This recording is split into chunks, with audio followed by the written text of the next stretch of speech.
Hola, ¿qué tal? ¿Cómo les va? Qué bueno que están en otro programa de Plaza de Armas, aquí por Capital 21. Voy a recordarles nuestro correo electrónico, plazadearmas c21@gmail.com, y también la página propia que tenemos, que es www.plazadearmas.tv. Bueno, el programa de hoy vamos a dedicarlo, no va a ser debate, vamos a escuchar lo que a juicio de nuestro invitado se ha requerido evocar para poder tener un cuadro general de su vida, de su trayectoria, y también para que nos sea posible apreciar en ese cuadro cómo también están compendiadas muchas de las claves de la vida política nacional. Es un verdadero honor que esté con nosotros el licenciado José Agustín Ortiz Pinchetti. Licenciado, buenas tardes. Mucho gusto, muchísimo gusto, gracias. El licenciado José Agustín Ortiz Pinchetti, como este es un programa por internet, pues evidentemente que todos los mexicanos sabemos quién es. Para quienes no nos están viendo desde México, el licenciado Ortiz Pinchetti funge en estos momentos como secretario de Relaciones Políticas del gobierno legítimo, encabezado por Andrés Manuel López Obrador, y bueno, tiene una trayectoria política dilatadísima. Es egresado de la Escuela Libre de Derecho, ha sido diputado federal por el Partido de la Revolución Democrática, fue también secretario de Gobierno del Distrito Federal en el gobierno de Andrés Manuel López Obrador de 2000 a 2003, y ha sido uno de los más decididos impulsores de los procesos por la democracia de México durante los últimos 30 años, más o menos, así que es una figura política fundamental de la historia reciente de México, así que es un placer que esté con nosotros. Y bueno, vamos a dedicar la siguiente hora pues a charlar y a conocer las evocaciones de don José Agustín. Así que bueno, pues licenciado, por favor, comenzando con cuestiones biográficas, yo le pediría que nos explique, nos comente cuál es su formación académica y cuáles son sus principales influencias intelectuales y políticas. Bueno, yo me preparé para ser abogado postulante, y desde muy joven empecé a practicar, aún antes de recibirme en la Escuela Libre de Derecho. Después me identifiqué con la Universidad Iberoamericana, y ahí con un grupo de jóvenes maestros muy reformistas, muy progresistas de esa época, impulsamos mucho la naciente Departamento de Derecho que había fundado el padre Miguel Villoro. A mí me influyó mucho el pensamiento, digamos, social cristiano. Sí. De mi formación con los padres jesuitas en mi preparatoria fue una... ¿Qué fue en la preparatoria? En el Instituto Patria, una institución que ya ha sido abolida hace muchos años, pero que formó a varias generaciones de gente. Y los jesuitas marcaban fuertemente a la gente que estudiaba con ellos, y a mí me dieron esa orientación, esa inquietud por lo social. Desde entonces, y algún interés muy tenue por la política. Hasta ese momento. Hasta ese momento. Después fui descubriendo mi vocación política, pero pasaron muchos años para que yo pudiera empezar a practicar mi vocación, y lo hice con don Carlos Madrazo, exgobernador de Tabasco, dirigente del PRI, luego ex dirigente del PRI. Y yo he sentido que estuve en esa época en lo que él llamaba el ala progresista del PRI. Fueron en los años 66, 67, 68, el año tan importante en la vida política de México, y en 69 en que murió en un accidente que no fue un accidente, fue un atentado. Y ahí se disolvió el movimiento de don Carlos, y algunas gentes seguimos trabajando ya en esa línea, pero sin tener un referente, un eje determinado. ¿Por qué eligió la Escuela Libre de Derecho y no la UNAM, por ejemplo? ¿Por qué alguien de su generación optaba por una o por otra? Y sobre todo a la luz de que la Libre de Derecho es una institución de mucho prestigio, pero bueno, fundada por Luis Cabrera, si mal no recuerdo, o impulsada por Cabrera, ¿no? No. La Escuela Libre es una rebelión contra Luis Cabrera y es una rebelión contra el maderismo. Ajá. Es muy interesante su historia, pero sí es una universidad muy conservadora, casi más bien que universidad, es una escuela de derecho a la francesa, Ajá, con una tradición de sus fundadores, que eran los mejores abogados del porfirismo, que se sintieron desplazados por el maderismo naciente. Fue inaugurada en 1912, con un gesto de rebeldía justamente a las iniciativas de Luis Cabrera, que quería que los estudiantes practicaran en los tribunales. Y eso, para la mentalidad positivista de la época, era intolerable, porque la universidad o las escuelas era para instruir, no para educar. La vieja idea liberal positivista.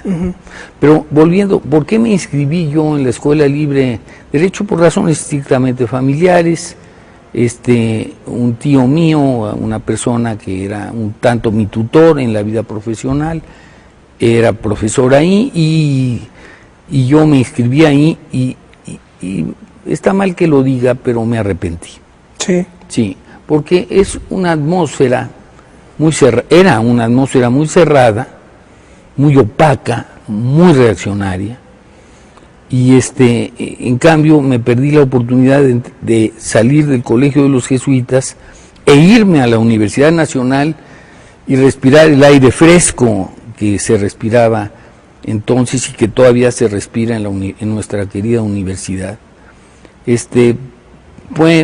Así es la vida, uno no toma muchas decisiones con plena conciencia.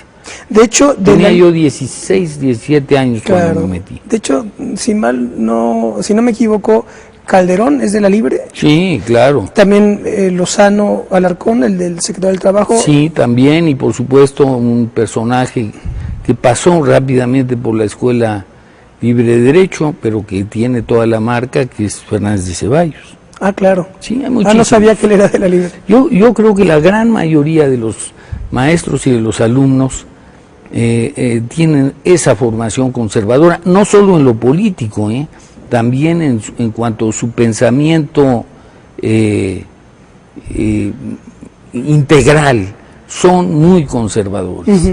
La forma como se enseña, los exámenes, tipo Tribunal de la Inquisición, la dureza de los maestros, la crueldad, por lo menos eso es la experiencia que yo tuve. A mí me fue bien, me saqué muy buenas calificaciones, me saqué 2 premios y me fue bien.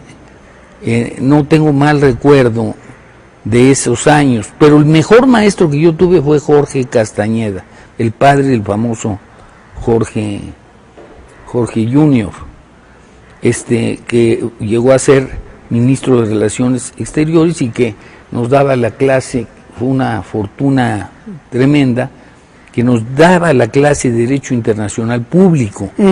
Tenía un libro magnífico, un clásico que se llama México y el Orden Internacional. Pero él era un hombre generoso, abierto al tiempo. Y tuve la fortuna además que me dirigiera mi tesis. La tesis era sobre internacional público, sobre las declaraciones americanas, y con una visión muy progresista. Y eso me cambió totalmente. Yo tenía larvada ahí esas inquietudes políticas y sociales, pero la influencia del maestro Castañeda fue decisiva. ¿Qué pasa cuando el proceso, la muerte de Carlos Madrazo, después, evidentemente que ven el 68, si dibujamos un arco de ese fin de los 60 al 88, ¿usted dónde estaba militando? ¿Dónde estaba trabajando? Con un amigo, el actual doctor Francisco Paoli, maestro de la Universidad Iberoamericana, y un grupo de amigos, hicimos un grupo político que se llamaba Comunidad Democrática. íbamos a las poblaciones y a los barrios de la Ciudad de México, a las poblaciones cercanas, y teníamos dinámicas para convencer a la gente que teníamos que empezar ya a luchar por la democracia. La gente de clase media nos entendía y se sentía identificada con nuestros planteamientos y preocupada por lo que les decíamos, que el régimen autoritario no podía continuar impunemente. Pero el contacto más interesante fue en las comunidades rurales, las comunidades agrícolas, los barrios obreros, Iztapalapa. ¿Sobre todo fue en la Ciudad de México? ¿O? Cerca, porque éramos todos vecinos de la Ciudad de México, éramos unos 8, 10, 15 gentes. Y entonces tuvimos una gran experiencia. Nos volvimos humildes, aprendimos a escuchar, nos dimos cuenta que lo que pensaban las gentes en esas comunidades no tenía que ver nada con lo que pensaban las gentes de la clase media alta a la que nosotros pertenecíamos. Bueno, pues ese contacto con la base popular fue una de las experiencias más formativas de mi vida, y de ahora muchísimos años después es lo que estoy haciendo al integrar los comités municipales de apoyo al movimiento de Andrés Manuel. Después viene 88 y ¿qué pasa usted? Antes, mucho antes, en 1983 se hace patente la crisis que vive el Estado mexicano cuando, después de 50 años de crecimiento continuo al 6%, ¡pum!, se detiene y empieza a demostrar el sistema sus peores contradicciones.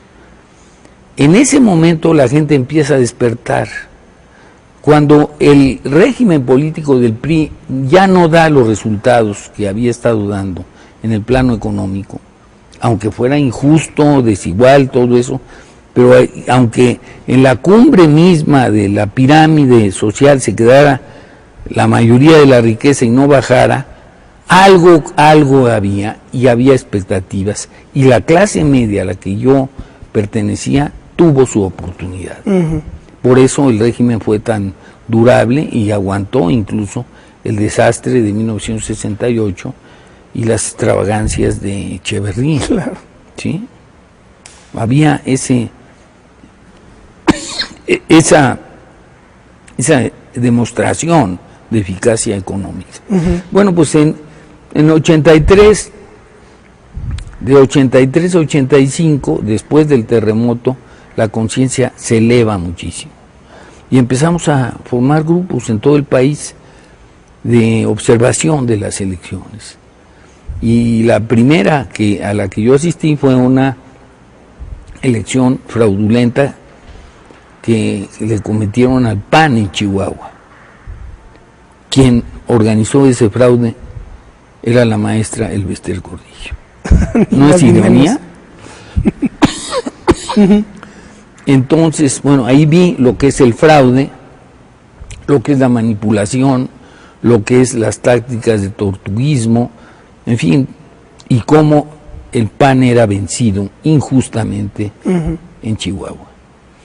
La conciencia fue creciendo, nos fuimos conociendo muchas gentes que estábamos en lo mismo y se fueron formando grupos, ONGs, digamos, para observar las elecciones y para empujar hacia las reformas. Y poco a poco fuimos obteniendo un espacio durísimo, porque los medios no sacaban ninguna de nuestras declaraciones, pero el PRI se gastaba planas enteras para rebatirnos cuando no se había sabido ni lo que habíamos dicho. Entonces, hacia 1988 se produce la gran crisis electoral en la Ciudad de México y hubo verdaderamente una efervescencia. Y luego, pues, viene la derrota de Cárdenas a través de, presumiblemente, de un fraude electoral de gran dimensión, y bueno, pues todos nos vamos colocando en distintas posiciones, algunos se suman al PRD, otros dejan de tener alguna actividad y yo empiezo a trabajar en los grupos de observación. Hicimos 18 observaciones y las observaciones tenían su efecto, no cabe duda. ¿Qué plataforma era la de la Causa Ciudadana? Causa Ciudadana fue una organización posterior. Teníamos un grupo que se llamaba ACUDE, donde estuvo Aguilar Sincer, Jorge Castañeda, Sergio Aguayo, si mal no recuerdo, Miguel Bazáñez, Clara Hussidman y Jaime González Graf, un grupo de gentes que después tuvieron un desempeño muy destacado, por ejemplo, Bernardo Batis, González Ismael, Jesús, en fin, un grupo muy extenso y muy activo. Uh-huh. A la luz de esto, ¿cómo se situaría usted en estos momentos ideológicamente? Sobre todo, digamos que después de la elección de 2006 parece ser que muchas posiciones se decantaron, ¿verdad? Y los antagonismos verdaderos salieron a la luz. ¿Cómo se sitúa usted? Sigo pensando más o menos como pensaba en la época de don Carlos Madrazo. Soy un liberal, pero un liberal muy preocupado por la desigualdad y ahora por la falta de crecimiento de México. Yo me identifico con el obradorismo, que es una posición firmemente arraigada en la historia de México, en las soluciones que han funcionado en México y que se nutre de una vertiente liberal muy fuerte, la que representa el pensamiento de Daniel Cosío Villegas, por ejemplo, pero también de los postulados sociales, del cambio social. Yo creo que es una postura claramente progresista, moderada. Uh-huh. Esa es en lo fundamental. Yo creo que debemos de completar la transición a la democracia, que esto que estamos viviendo no es democracia, y que tenemos que volver a crecer y empezar a repartir y defender el interés de México. Esos 4 postulados, que además resultan obvios y creo que serían compartidos claramente por la mayoría del país, son lo que nos está moviendo, lo que estamos ofreciendo como alternativa a México. Y generacionalmente, ¿cómo se ubica? Digamos, todo aquello por lo que luchó su generación, ¿qué tanto se logró, qué tanto se perdió? Mi generación no luchó. Mi generación salió de su adolescencia, fue vivida en el alemanismo. Uh-huh. Cuando entramos nosotros en la universidad, en la época de Ruiz Cortines, era la época de mayor crecimiento que había tenido el país. Si no se estaba uno militantemente con el PRI o no era claramente el simpatizante, podía haber una actitud de cierta distancia, pero todos estábamos de acuerdo con el régimen. Todos soñábamos con hacer carreras privadas y algunos más inquietos, más activos, de una vocación más intensa, se metían al PRI. El PAN era un partido de apostolado, era como un reclamo de la decencia y los principios en contra de la corrupción del régimen. Y la izquierda no contaba, estaba dispersa totalmente. Uh-huh. Habían tenido momentos brillantes y heroicos, pero no era una fuerza capaz de retar al gobierno, a pesar del 68, claro, que se ha visto siempre como un movimiento de izquierda. Claro. Vamos a dejarnos, ahí vamos a hacer un corte y estamos de vuelta con el licenciado Ortiz Pinquete. Vamos a hacer un corte.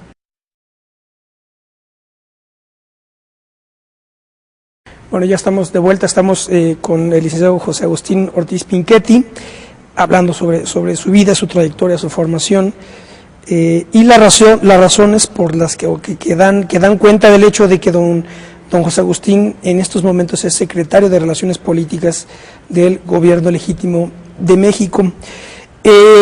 Si nos quedamos diciendo que el 68 sí, en efecto, tuvo una orientación ideológica de izquierda inequívoca, parece ser, pero ganó el PRI en las elecciones inmediatamente. Pero era más bien una corriente fuertemente liberal, ¿Qué luchaba el 68? Básicamente por las libertades fundamentales, ¿no? Para que la gente se pudiera expresar, manifestar, y en contra de los abusos de la policía y del autoritarismo gubernamental. Jamás se hizo un planteamiento ni siquiera de una transformación social del país, a pesar de que en esa época estaba en boga el marxismo. Fue, digamos, de avanzada o de izquierda o progresista, pero en el sentido estrictamente de las libertades públicas. Claro, por cuanto a lo que de liberal hay en ello, ¿no? Digamos. Yo creo que hay una fuerte tendencia liberal en la ideología progresista de México, y creo que es una de las corrientes más limpias y más promisores. En los últimos 30 años, que es un arco en donde usted ha tenido, como ya lo estamos viendo, un protagonismo importante, no obstante ello, yo situaría dos grandes liderazgos políticos.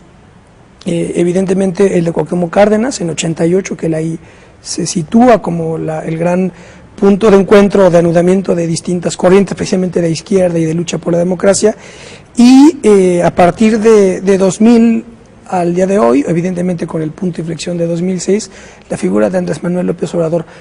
¿Cómo haría usted un balance o cómo los pondría, en qué tipo de esquema los pondría a ambos liderazgos? Yo creo que Cuauhtémoc Cárdenas es un personaje central de la historia contemporánea. Yo creo que su ruptura con el viejo régimen, con el PRI, y el haber encabezado el movimiento electoral progresista en 1988 le da un prestigio enorme a él y a sus compañeros, porque no fue solo él. Sí. A todos los que se salieron del PRI valientemente, a Porfirio, a Ifigenia, en fin, a todos ellos, yo creo que algún día se les va a reconocer el inmenso mérito que tuvieron. Ahora, el liderazgo de Cuauhtémoc es muy distinto. Para empezar, yo nunca trabajé con él. Yo lo admiraba y lo admiro ahora con algunas observaciones respecto de sus últimos actos políticos, pero no tuve la oportunidad de trabajar con él. Yo seguí en mi despacho. Yo me recibí en 1960 y en 1980 me había ya independizado, me iba muy bien, y todas estas actividades las tenía, digamos, fuera del tiempo profesional. Combinaba yo perfectamente mis actividades como abogado con estas actividades cívicas. No eran propiamente políticas, eran cívicas. Tan eran así que yo podía ir a observar un proceso en Chihuahua a favor del PAN, para favorecer la causa del PAN, y podía ir también a Michoacán a favorecer la causa del PRD. Para mí en esa época todos los partidos de oposición eran parte de la misma alianza. Eso infortunadamente se perdió. Y entonces ahora el liderazgo de López Obrador, ¿cómo se perfila? Totalmente distinto. Este personaje yo lo había conocido durante las observaciones y me caía muy bien, me parecía un hombre limpio, puro, y recto, con una enorme rectitud y con una gran consecuencia entre lo que pensaba, decía y hacía. Y trabajé en algunas cosas de la campaña en el año 2000, una campaña muy difícil que tuvo Andrés Manuel, pues nada has tenido fácil nunca, y me invitó sorpresivamente para mí a ser secretario de gobierno, que yo no tenía ninguna experiencia de gobierno hasta entonces. Había sido consejero del IFE, sí, pero había jugado de árbitro. ¿Consejero del IFE de la primera, cuando surge el IFE o...? No, el IFE tiene una larga historia con muchas etapas. Sí. Nosotros entramos cuando se temía un choque de trenes, después de la muerte de Colosio y después del levantamiento de Chiapas. Sí. Y entonces entramos un poco a sabiendas de que podíamos terminar muy mal. Fuimos los primeros consejeros ciudadanos que hubo, y creo que hicimos un buen papel, creo que trabajamos bien, nos llevábamos muy bien entre nosotros y fuimos absolutamente imparciales. Y ahí están los estudios que se han hecho sobre las resoluciones que tomamos. Pero nos fuimos un poco demasiado allá, porque nosotros, algunas gentes, por ejemplo Santiago Krill y yo, creíamos que era la oportunidad para dar un empujón a favor de la democracia. Y a mí se me ocurrió en el tiempo muerto, después de las elecciones, que organizáramos un seminario que preparara la reforma electoral.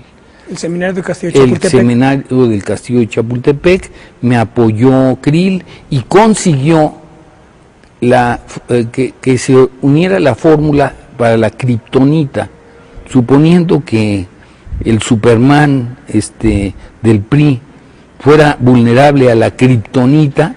Nosotros encontramos la fórmula que era la alianza del PRD y el PAN para la reforma electoral. Eso fue lo que decidió que, después de que nosotros ya elaboramos, después de meses de trabajo, una propuesta completa, eso fue lo que decidió que el PRI entrara. Y creo que el seminario del Castillo de Chapultepec tiene el mérito de haber precedido la reforma de 1996, muy importante. El seminario fue de 90. No, al final de 95 a 96. Nosotros dejamos nuestro puesto en 1996. Fuimos expulsados porque nos habíamos permitido tomar la iniciativa, y eso para la visión integrista y conservadora de los políticos del PRI y del PAN y del PRD no era debido. Pero qué bueno que lo hicimos, yo creo que fue un buen momento. Y entonces con esa experiencia lo llama López Obrador para la Secretaría de Gobierno. Contactos con él, después yo le pedí que me incluyera en su equipo como un asesor, pues yo no quería abandonar mi actividad profesional, pero me dijo que me invitaba para un puesto de línea. Yo me resistí y después él insistió y me convenció. ¿Por qué me invitó a mí? Teniendo políticos pues tan bien preparados, porque yo no representaba ninguna de las corrientes, porque era una gente absolutamente leal a él, porque yo tenía prestigio como un ciudadano que había luchado por la democracia, y me encomendó que impulsara la reforma política del Distrito Federal y que mantuviera el contacto diplomático con los distintos poderes, con la Corte, con el Ejecutivo. Yo conocía muy bien a Fox, habíamos estado apoyando a Fox en algunas de sus campañas, conocía muy bien a Krill, que era el secretario de Gobernación, me llevaba bien con todos y creo que pude hacer un buen trabajo en esos primeros años, que las relaciones entre Andrés y el gobierno federal fueron muy buenas. El gabinete de López Obrador ha sido de los más destacados, a mi juicio. Cuéntenos un poco de cómo estaba conformado. Precisamente ahí estaba, digamos, refractada mucha de las corrientes que conformaban a la izquierda, y parece ser que logró un muy buen equilibrio, ¿no? Andrés Manuel fue muy cuidadoso de no meter en su gabinete a gente que estuviera demasiado identificada con las corrientes. Y eso fue un éxito. Del PRD. Del PRD, por supuesto. Claro. Generalmente era gente que él conocía, gente que él confiaba, no éramos figurones de la política, pero éramos gente confiable. Andrés era un excelente director de orquesta y todos tocábamos el instrumento que nos correspondía. Yo no había conocido a Andrés a fondo. Solo hasta ahí. Cuando uno puede conocer bien a una persona trabajando con él. Y me di cuenta ahí de sus increíbles cualidades. Cuando me preguntan, bueno, ¿por qué sigues después de la derrota? ¿Por qué estás con él? Como estamos todos, porque nadie ha desertado, prácticamente nadie ha desertado. Estamos con él porque tiene dos cualidades que es dificilísimo que se asocien. La más perfecta rectitud. Yo no he conocido una gente tan recta en la política. Cosa que es difícil. Dificilísima, ¿no? Y en la política de cualquier parte del mundo. Claro, sí. Pero con otra cualidad, que es la astucia más increíble. La capacidad de entender, yo por eso digo que se parece mucho al señor Ruiz Cortines. ¿Por qué? Es una reencarnación de Ruiz Cortines. No me diga por qué. Qué interesante. Porque es un político sagaz, que conoce los resortes de la personalidad humana y de sus interlocutores, que sabe actuar por sorpresa siempre y que gana la mayoría de las partidas gracias a esos planteamientos en zigzag, a esos golpes oportunos, a esas sorpresas. Es verdaderamente fascinante observar cómo se mueve en las distintas gravísimas, claro, ¿no? Hay que recordar lo que fue el desafuero, lo que fueron el ataque de los videos, todas estas infamias, y por supuesto lo que fue lo del 2006, y ahora hace unos cuantos semanas en Iztapalapa, una verdadera obra maestra de la política. De estrategia política. De estrategia política. Y además con una capacidad de trabajo que, según tengo noticia, es verdaderamente sorprendente, ¿no? Sí. Puede seguir yo trabajando horas y nunca horas. he conocido a una persona que tenga esa capacidad de trabajo. Y hoy me preguntaba un periodista que a qué creía yo que se debía.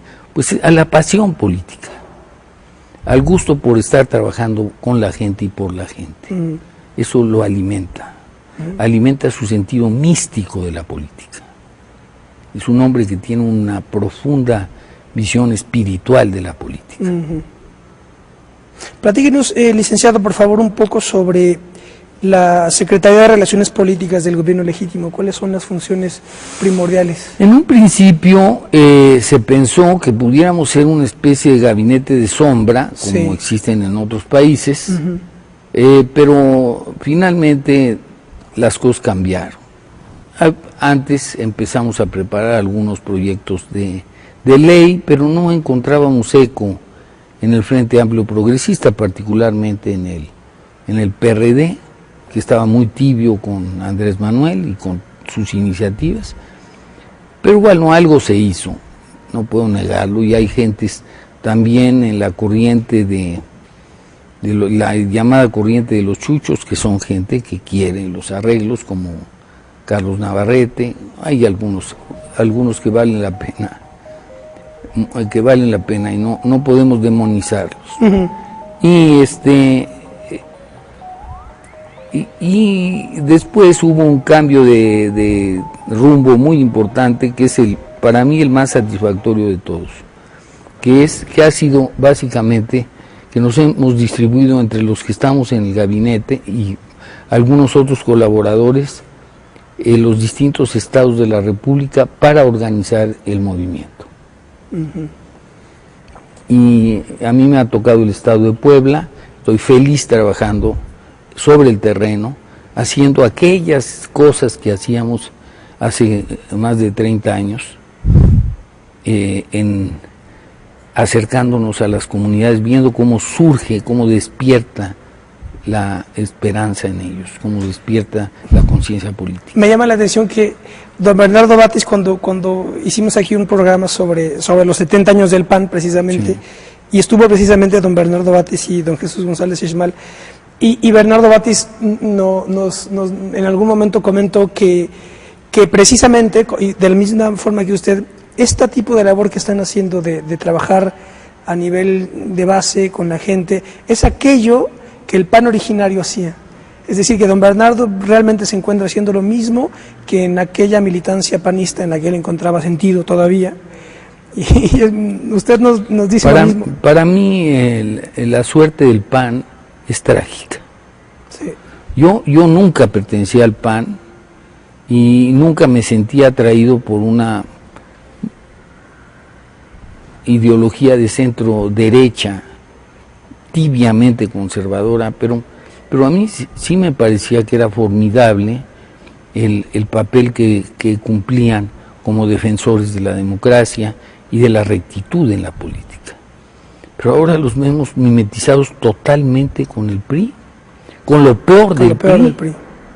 Es decir, ¿cómo podíamos, ni en el sueño más, ni en la más terrible pesadilla, los papás de Felipe Calderón podían haber imaginado que su hijo iba a estar asociado en los fraudes electorales con el Bester Gordillo? Que tanto se repudió. Sí, o que iba a estar con las gentes del sindicato de petroleros, o que iba a estar asociado con la CTM y con el Congreso de Trabajo, o que iba a estar cerca de los priistas peores, que iba a asociarse con Salinas, con los grandes capitales para anular la posibilidad de la democracia.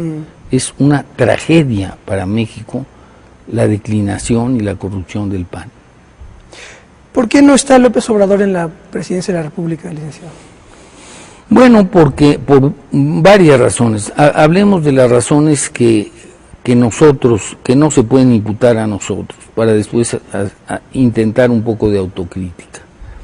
La razón básica es que Fox, como representante de la oligarquía, decidió desde la presidencia de la República impedir a como diera lugar que llegara.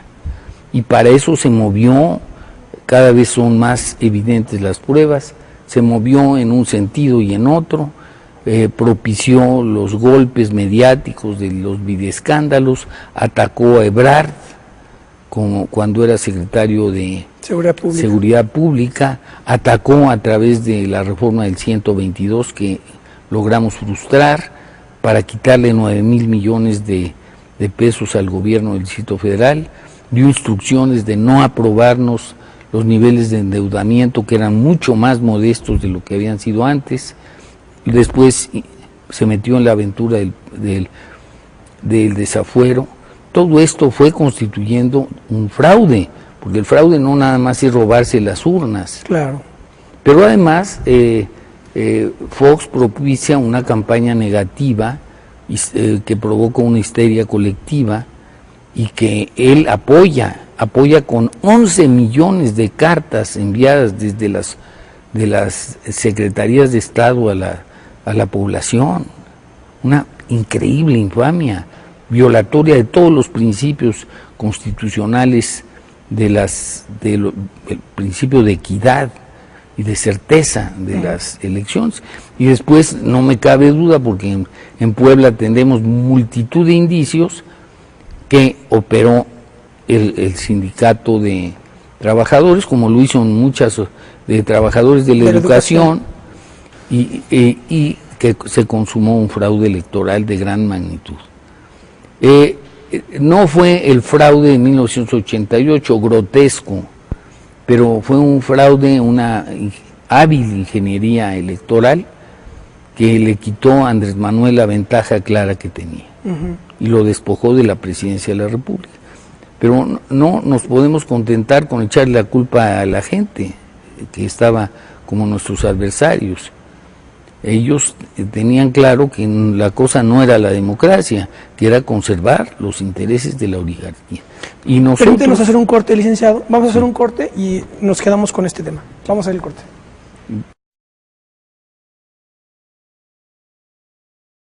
Esto es Plaza de Armas. Estamos conversando con don José Agustín Ortiz Pinchetti. Don José Agustín, nos quedamos en las razones por lo menos las razones externas por las que López Obrador no es presidente de la República. Yo siento, y en este punto a lo mejor no coincido con Andrés Manuel, que fue un error no contestar la guerra sucia. Debimos de responder. Se dejó correr varias semanas, teníamos la certeza por algunas encuestas de que la caída no era importante, quizás por información de abogado como gallo de pelea, una agresión casi, yo diría que siempre hay que contestarla. Él prefirió esperar, esperamos demasiado tiempo, un mes entero, más de un mes, para empezar no a contestar, sino a reposicionarnos. Primer error, no el más grave. El más grave fue la inconsistencia de las tanto de las estructuras electorales para promover y defender el voto, como de los fallos del PRD. Hay que decirlo todo. Nosotros habíamos organizado unas redes de apoyo, las redes funcionaron maravillosamente bien para apoyar los mítines, pero no tuvieran otra función, y eran voluntarios, eran gente que no cobraba. En cambio, las estructuras sí cobraban, y cobraban muy caro, y sin embargo no cumplieron con su tarea. Después, en muchísimos casos desertaron, el grado tal de que se calcula por lo menos un 25% de ausencia en las casillas. En las casillas, sí. Donde no se defendió el voto. Así es. Entonces, pues dejar la portería abierta, ¿no? Para que metan todos los goles que quieran. Y tampoco hubo se estructuró bien la documentación para la defensa jurídica. Como que nos sorprendió el fraude. No sabíamos cómo había estado, y luego no nos dieron oportunidad para. La defensa jurídica fue buena, fue muy buena, pero no teníamos el aparato de defensores jurídicos de la elección que hubiera sido deseable. Y también otras cosas que incluyeron y que convergen en un solo punto: falta de organización. Y de ahí que en gran medida nuestro movimiento tenga ese doble objetivo. En estos momentos, están abocados a ello. A ello, sí. Que la gente aprenda, los voluntarios aprendan a promover y a defender el interés electoral. Están dirigidos a ello. Licenciado, voy a hacerles una lectura, bueno, y al auditorio. Voy a leerle varias partes. La selección de las notas que hice fue con motivo del libro de doña Socorro Díaz, quien también ya ha estado aquí en un par de programas, me parece, Reporte 2006, El Desquite. Es un libro en donde son, digamos, las memorias que ella escribió, doña Socorro, de su experiencia en la campaña de López Obrador. Y ella hace una comparación fascinante, verdaderamente fascinante, me parece, entre José Vasconcelos y López Obrador. Y con motivo de esto yo organicé algunas citas. Le ruego que me conceda unos minutos para leerlas y después pedirle el juicio que esta comparación le sugiere. Sí. La primera que tengo es del proconsulado de José Vasconcelos, de 1958. Está contando cuando un periodista del Times de Londres lo entrevista cuando estaba en la campaña del 29, Vasconcelos. Y entonces aquí cuenta Vasconcelos lo que sigue. Dice: no le contarán siquiera los votos, decía el periodista, falsificarán la elección.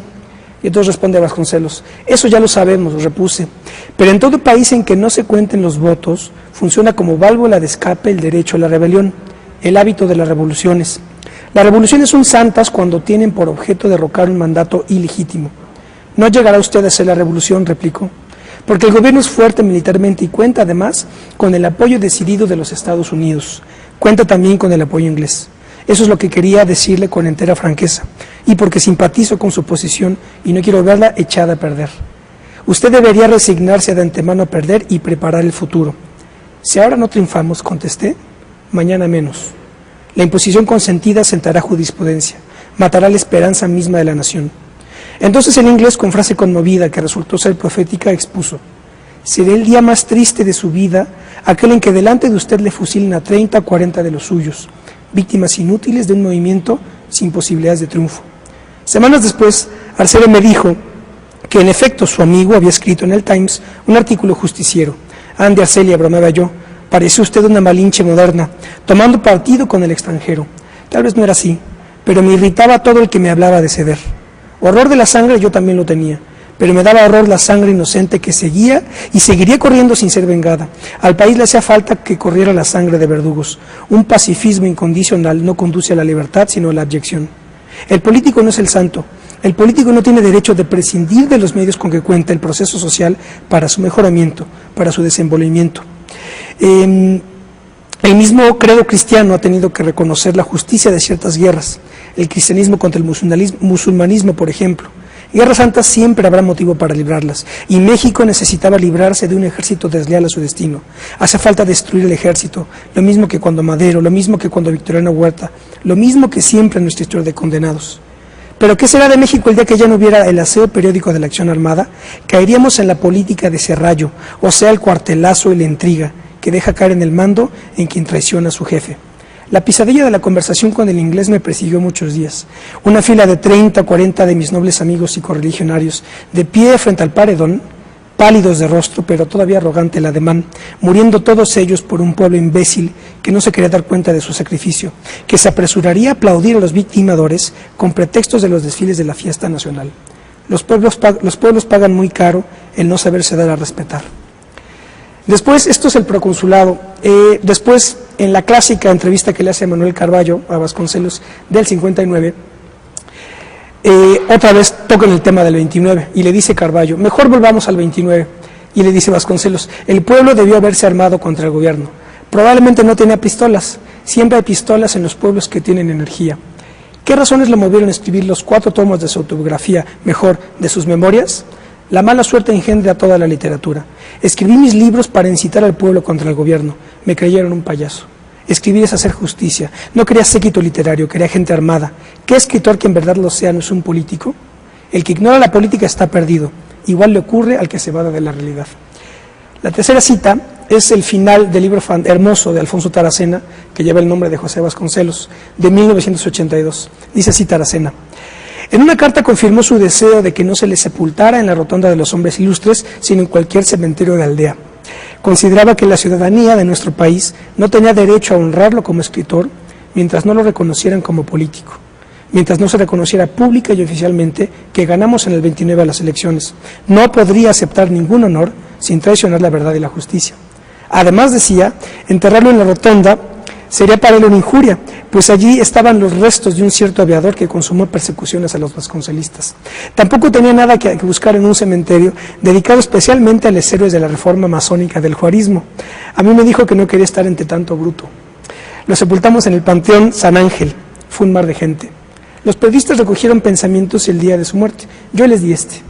México debe a Vasconcelos una estatua enlondonada que forman el Popocatépetl y el Iztaccíhuatl, donde se desarrolla su Prometeo vencedor, con una inscripción que rece, electo presidente de la República en las elecciones de 1929.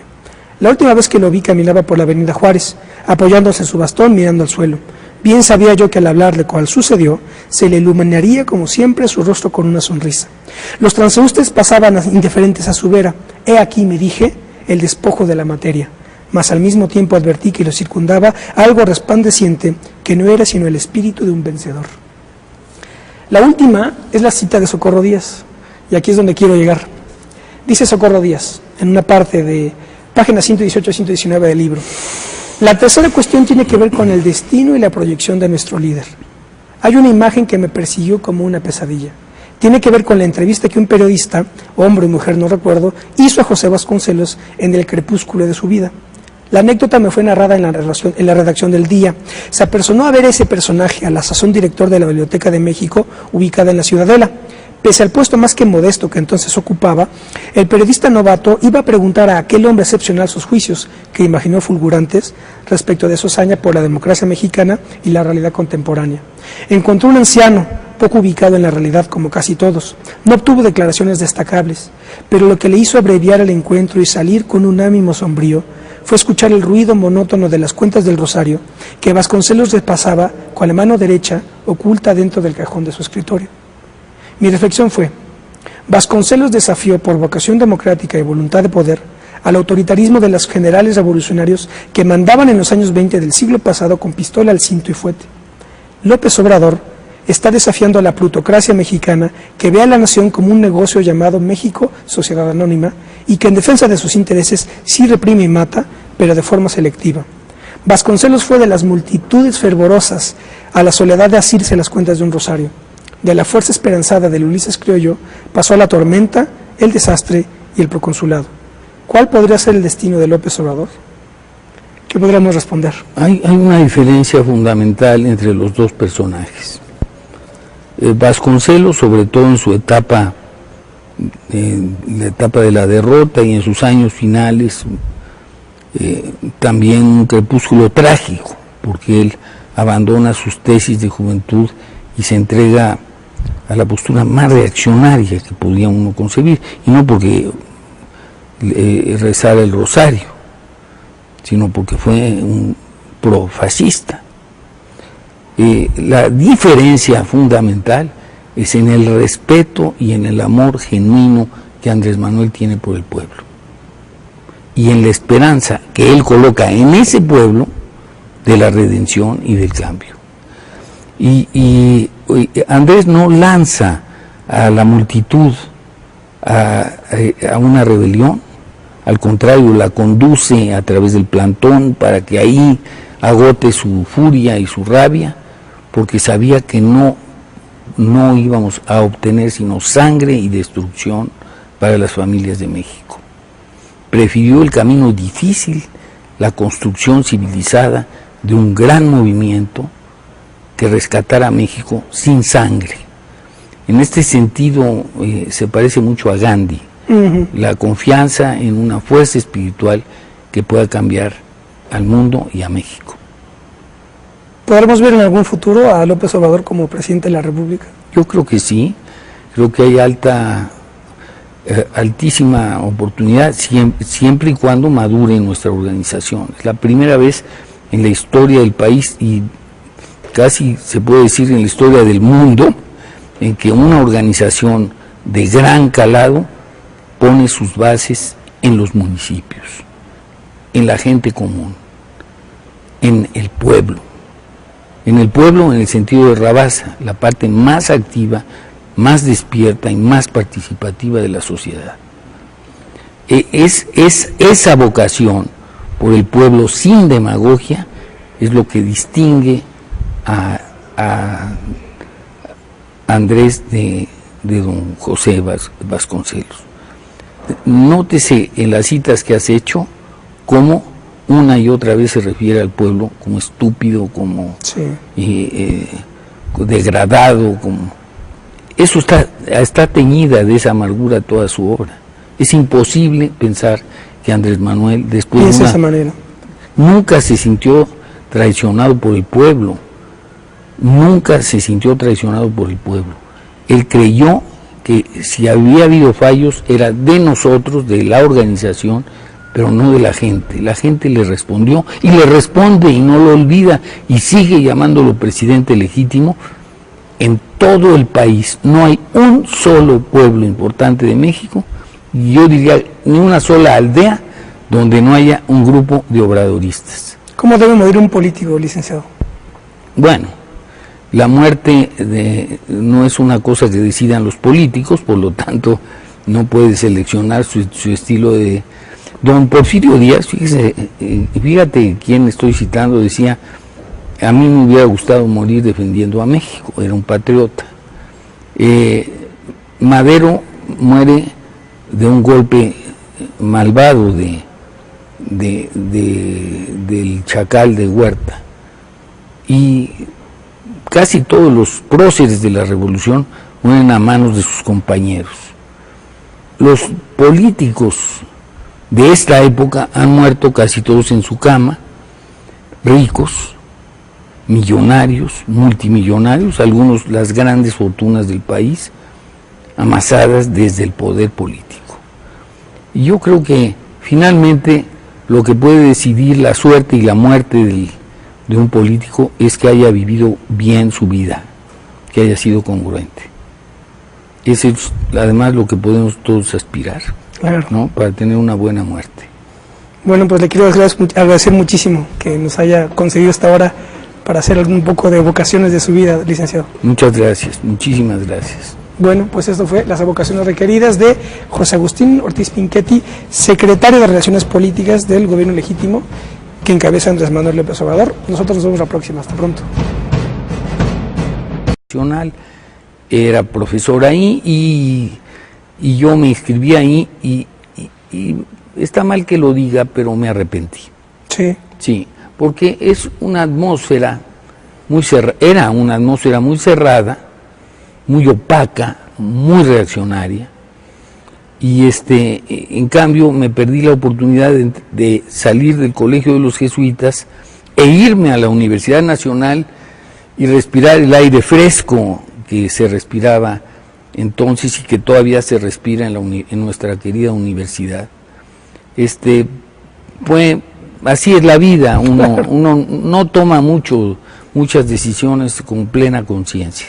De hecho, tenía yo 16, 17 años cuando me metí. De hecho, si no me equivoco, Calderón es de la Libre. Sí, claro. También Lozano Alarcón, el del sector del trabajo. Sí, también, y por supuesto un personaje que pasó rápidamente por la Escuela Libre de Derecho, pero que tiene toda la marca, que es Fernández de Ceballos. Ah, claro. Sí, hay muchísimos. No sabía que él era de la Libre. Yo creo que la gran mayoría de los maestros y de los alumnos tienen esa formación conservadora, no solo en lo político, también en cuanto a su pensamiento integral, son muy conservadores. Uh-huh. La forma como se enseña, los exámenes, tipo Tribunal de la Inquisición.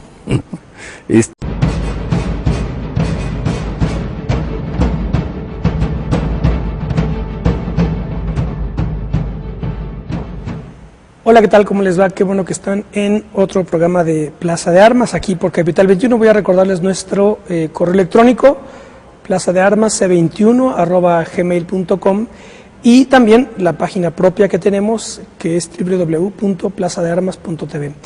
Bueno, el programa de hoy vamos a dedicarlo, no va a ser debate, vamos a escuchar lo que a juicio de nuestro invitado sea requerido evocar para poder tener un cuadro general de su vida, de su trayectoria, y también para que nos sea posible apreciar en ese cuadro cómo también están compendiadas muchas de las claves de la vida política nacional.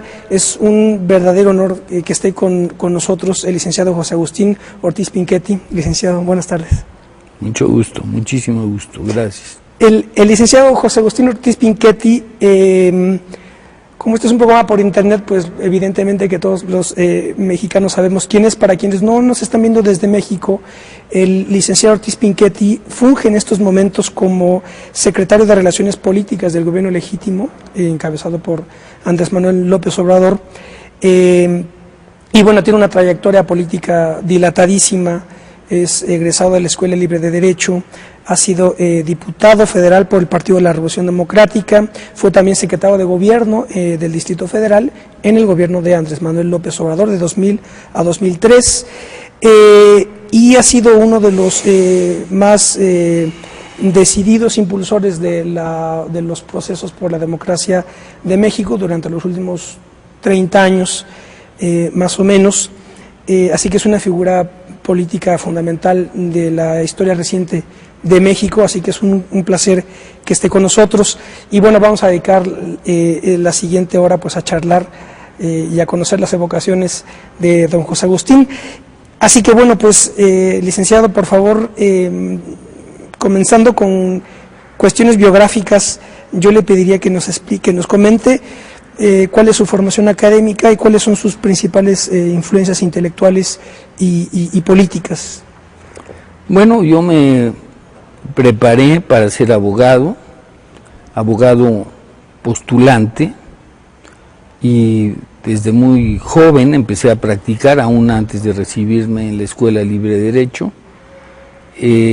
Después me identifiqué con la Universidad Iberoamericana, y ahí con un grupo de jóvenes maestros muy reformistas, muy progresistas de esa época, impulsamos mucho la naciente Departamento de Derecho que había fundado el padre Miguel Villoro. A mí me influyó mucho el pensamiento, digamos, social cristiano, sí, determinado. ¿Por qué eligió la Escuela Libre de Derecho y no la UNAM, por ejemplo? ¿Por qué alguien de su generación optaba por una o por otra? Y sobre todo en la luz de que la Libre de Derecho es una institución de mucho prestigio, pero bueno, fundada por Luis Cabrera, si mal no recuerdo, o impulsada por Cabrera, ¿no? No, la Escuela Libre es una rebelión contra Luis Cabrera y es una rebelión contra el maderismo. Ajá.